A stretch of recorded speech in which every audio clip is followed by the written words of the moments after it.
है अस्पतालुन में मरीजन के शिफा दे या खुदा। मेरे तोखे थो दिया मिठड़ो मोहम्मद मुस्तफ़ा। मेरे तोखे थो दिया मिठड़ो मोहम्मद मुस्तफ़ा। हाज जो कोई ना है तिन जो तू आही परवरदिगार। तुझी रहमत दे निहारे था पका पोढ़ाई बार। हाँ जिन जो कोई ना है तन जो तू आही परवरदिगार। तुझी रहमत दे निहारे था पका पोढ़ाई बार। बाझ कर पहुँचे बदन ते खैर कर मुश्किल कुशा। मेरे तोखे थो दिया मिठड़ो मोहम्मद मुस्तफ़ा। मेरे तोखे थो दिया मिठड़ो मोहम्मद मुस्तफ़ा। हाँ तू ही रहबर तू ही हादी। तू आही राज को रहीम। तू ही माबूद मालिको तू आही कादिर करीम। हाँ तू ही रहबर तू ही हादी। तू आही राज को रहीम। तू ही माबूद मालिक तू आही कादिर करीम।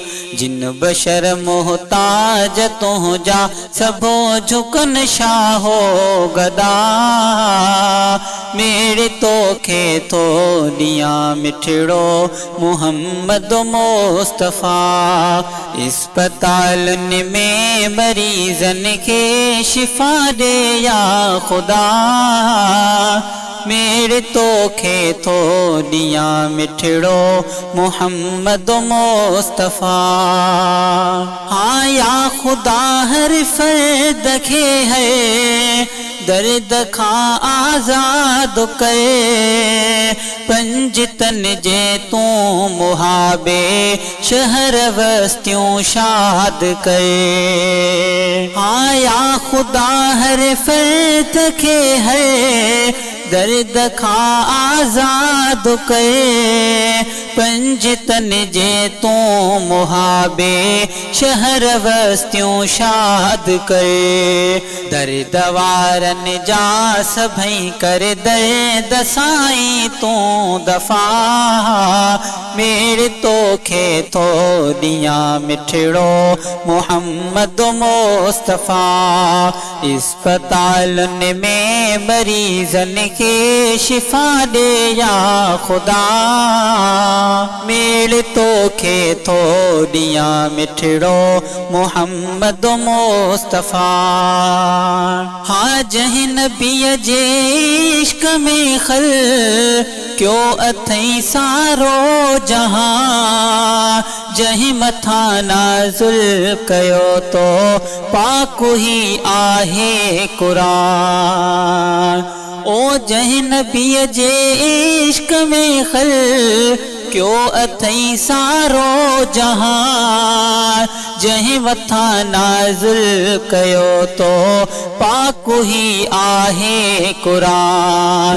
उन नबी जे वास्ते मोहजी कबूल जो हिय दुआ। मेरे तोखे थो दिया मिठड़ो मोहम्मद मुस्तफ़ा। अस्पतालन में मरीजन के शिफा दे या खुदा। मेरे तोखे थो दिया मिठड़ो मोहम्मद मुस्तफ़ा। हाँ कहीं के कहिड़ो मर्ज़ आहे। कहीं के कहिड़ो मर्ज़ो आ। शेख जब जो ही खुदाया आज जानो अर्ज़ो आ। ओ कहीं के कहिड़ो मर्ज़ो आहे।